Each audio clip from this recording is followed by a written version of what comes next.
আউযুবিল্লাহি মিনাশ শাইতানির রাজিম। বিসমিল্লাহির রহমানির রহিম। আসসালামু আলাইকুম ভিউয়ার্স, আশা করি সকলে ভালো আছেন। আলহামদুলিল্লাহ, আপনাদের দোয়া ও ভালোবাসায় আল্লাহর অশেষ রহমতে আমরাও ভালো আছি। আর আপনারা কিন্তু দেখতে পাচ্ছেন যে আমরা একটা বাগানের ভিতরে আছি, আসনে বসে আছি। আসলে আমরা কিন্তু এখানে আসন দিছি মূলত এই বাগানের সমস্যার উদ্দেশ্যেই। আর আজকে কিন্তু আমরা আসলে মোটামুটি অনেকটাই দূরে আইছি। আর এইখানে আমরা শুনছি যে এই বাগানে অনেক রকম খারাপ সমস্যা হয়। মানে বাগানটার এখন এরকম অবস্থা যে দিনের বেলাও লোকজন এই বাগানে ঢোকে না। কারণ যদি কেউ ঢুকে তাহলে কি মানে এরকম একটা অবস্থা যেটা ভাষা প্রকাশ করার মতো না। যদি ঢুকে হুট করেই তাকে ওই মাটির সাথে ঠেসে ধরে কিছু একটা, বা দূরের থেকে যদি অনেক সময় দূর দিয়ে কেউ যাচ্ছে দেখে যে বাগানের ভিতরে অনেক জোরে হাসি হচ্ছে বা বসে থেকে কেউ কান্না করছে, এরকম অদ্ভুত সব ঘটনা ঘটে এই বাগানে। তো আমরা এই জায়গায় আসছি, আসার পরেও এইখানে বাগান মালিক বা এলাকাবাসী যারা আছে আশপাশে তাদের সাথে কথা বলে আমরাও শুনছি যে আসলে সত্যিই খুব খারাপ রকমভাবে সমস্যা হয়। আর আমরা আজকে এখানে আসন দিছি আসলে এই বাগানের যে সমস্যাটা, এই সমস্যাটার সমাধান করার উদ্দেশ্যেই। আসলে এই যেভাবে এই জায়গা সম্পর্কে শুনছি তাতে বুঝতে পারছি যে হয়তো বা খুব শক্তিশালী কোনো জিন থাকে, কিন্তু অবশ্যই সে খারাপ, যার কারণে এরকমটা হয়। তো যত খারাপই হোক যাই হোক, আমি এখন তাকে আমার আসনে ডাকবো, ডেকে তার সাথে কথা বলবো। কথা বলে আসলে জানার চেষ্টা করব যে সে কী জন্য এই জায়গায় এরকম সমস্যা করে বা কী জন্য ভয় দেখায়। সে যদি আমার কথা মতো ভালোভাবে কথার উত্তর দেয় বা এখান থেকে চলে যায় তাহলে তো ভালো, আলহামদুলিল্লাহ। আর যদি না যায় তাহলে তাকে এই জায়গায় বন্দি করে এই জায়গার সমস্যার সমাধান করে দিয়ে যাবো ইনশাল্লাহ। আর আজকে আসনে আমার সাথে বসে আছে হৃদয়। আসসালামু আলাইকুম। ক্যামেরায় ফিরোজ। আসসালামু আলাইকুম। আর আমি রবিউল। বিসমিল্লাহির রহমানির রহিম।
আসসালামু আলাইকুম।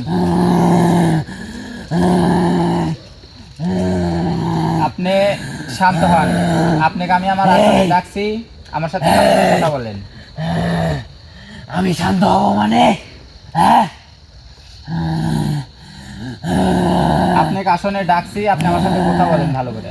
না বলো না। না বললে আপনার বিপদ হবে কিন্তু। আপনি এই জায়গার আমার আবার কিসের বিপদ? এই জায়গার মধ্যে মানুষের সমস্যা করেন, কিসের বিপদ সেটা তো বুঝতে পারবেন। এখন আমার সাথে ভালোভাবে কথা বলেন। আপনি এই জায়গার মধ্যে এইভাবে সমস্যা করেন কেন? লোকজনের ভয় দেখান কিসের জন্য? আমার জায়গা তাই ভয় দেখাই? জায়গাটা তাহলে আপনারই। হ্যাঁ, মানুষজন ভুল করে আপনি জায়গায় চলে আসে। তোকে তো এত কথা বলবো না আমি।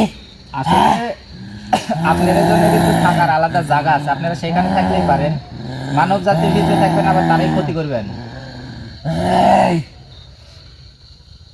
চুপ কর। চুপ করলাম, কিন্তু আপনার তো এখান থেকে চলে যেতে হবে। না, আপনাকে আমি এখানে ডাকছি মানে বুঝতে পারছেন কি আপনার কি হবে এই জায়গায় আজকে? হয় এখান থেকে যাবেন ভালো হয়, না হলে কিন্তু বন্দি করে রাখবো। তুই কিচ্ছু করতে পারবি না। আমি কিছু করতে পারবো না। আপনি বাইরে ছিলেন, আপনাকে আমার আসনে ডাকতে পারছি আর তাই বলে তো কিছু করতে পারবো না।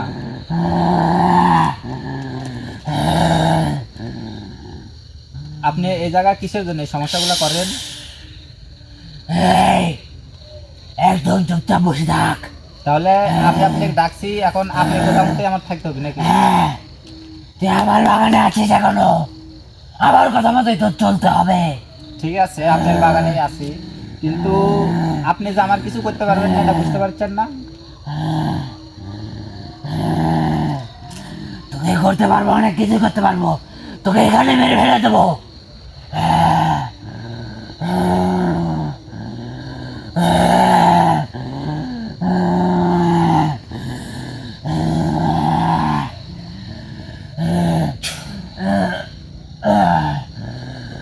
এই,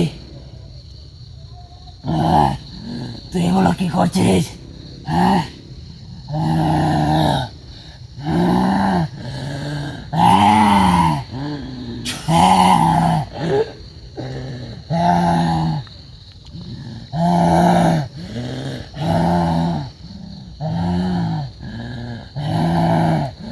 এখান থেকে যা, নাহলে কিন্তু তোর খবর আছে।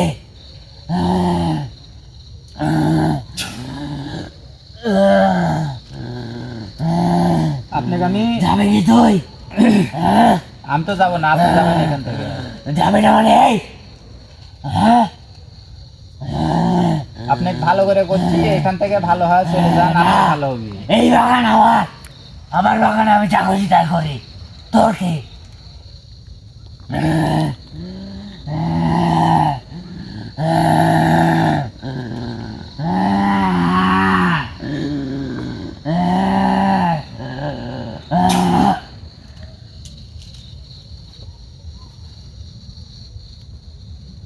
এখনই পড়ে গেলে হবে? এত ক্ষমতা এখনই পড়ে গেলেন কে? উঠেন,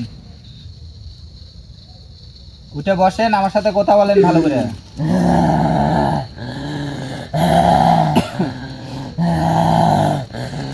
তুই কি এখান থেকে যাবি নাকি সেটা বল।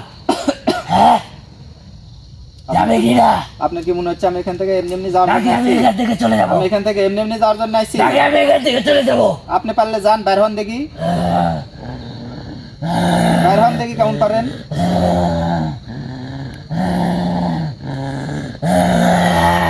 যান, বাইর হয়ে যান।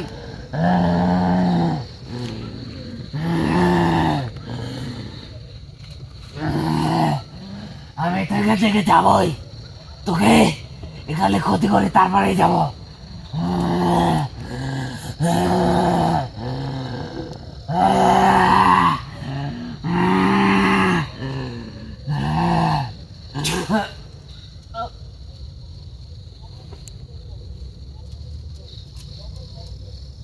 উঠেন উঠেন উঠেন, আপনার সাথে মেলা কথা আছে, উঠেন।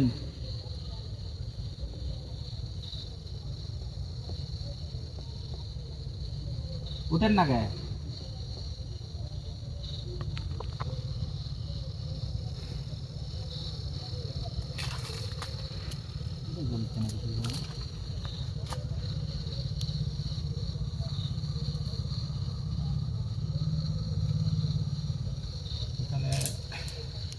বুঝতে পারছি না। উঠেন, কি হলো?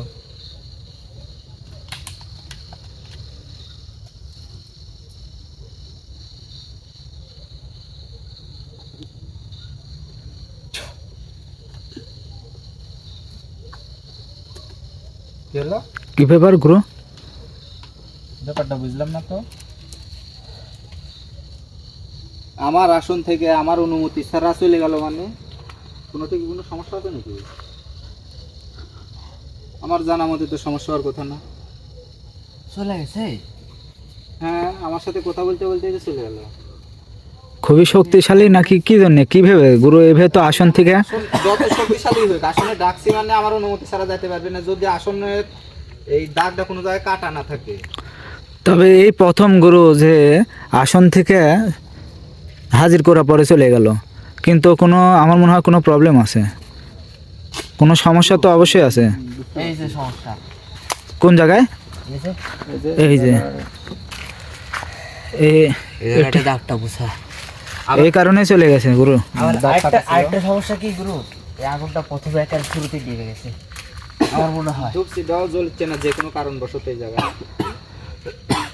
তো তাহলে আমি কি করব? গুরু তার আমি একটু বলি, ওতে কিন্তু তখন থেকেই বলতেছে যে আমি কিন্তু চলে যাব চলে যাব, মনে হয় আগে থেকেই বুঝতে পারছে বুঝতে পারছে যে এটি জায়গা কাটা আছে, আর তার জন্য জায়গা আছে। জায়গা আছে। হ্যাঁ, এটা আমারই ভুল, এই জিনিসটা আমিও খেয়াল করিনি। এখন যাই হোক, যেহেতু এই জায়গায় সমস্যার সমাধানের উদ্দেশ্যে আসছিলাম, আর মানে আমার ভুলেই সে চলে গেছে, এখন এই আসনেই তাকে আর এভাবে ডাকাও যাবে না বা ডাকবো না। আমি এখন এখান থেকে চলে যাব, যা যদি সম্ভব হয় তাহলে আগামীকালকে আবার এসে আমি এই জায়গায় আসন দিব, দিয়ে মানে সব রকম ব্যবস্থা করে ভালোভাবে তাকে আমি ডাকবো। ডাকার পরে দেখবো যে আসলে ওই কতখানি শক্তিশালী আর ওই কিসের জন্য এই জায়গাগুলো করিচ্ছে। মানে আজ তোর সাথে কথা বলতে পারলাম না, ওই হাজির হয়েছে মানে তখনই বুঝতে পারছে যে এখান থেকে আর চলে যাওয়ার জায়গা আছে, যার কারণে আসে থেকেই গরমভাবে কথা করছে, উল্টাপাল্টা কথা করছে। তো এখন এখান থেকে চলে যাব, আগামীকালকে যদি সম্ভব হয় আসে এই জায়গা আবার আসন দিয়ে তাক ডাইকে এখানের সমস্যা আমি সমাধান করে যাব ইনশাল্লাহ। কারণ এরকম কাজ কিন্তু আমার কাছ থেকে আর আগে হয়নি। আসনে হাজির করার পরে আমার অনুমতি ছাড়াই চলে গেল, এটাও আজও সম্ভব হতো না, এখন আমার একটু ভুলের কারণে হয়েছে, যেটা আমি আসলে খেয়াল করিনি। তো যাই হোক, এখন এখান থেকে চলে যাব, পরবর্তীতে আগামীকালকে আবার এই জায়গায় আমি আসন দিব ইনশাল্লাহ। এখন এখান থেকে চলে যাবো। আসসালামু আলাইকুম।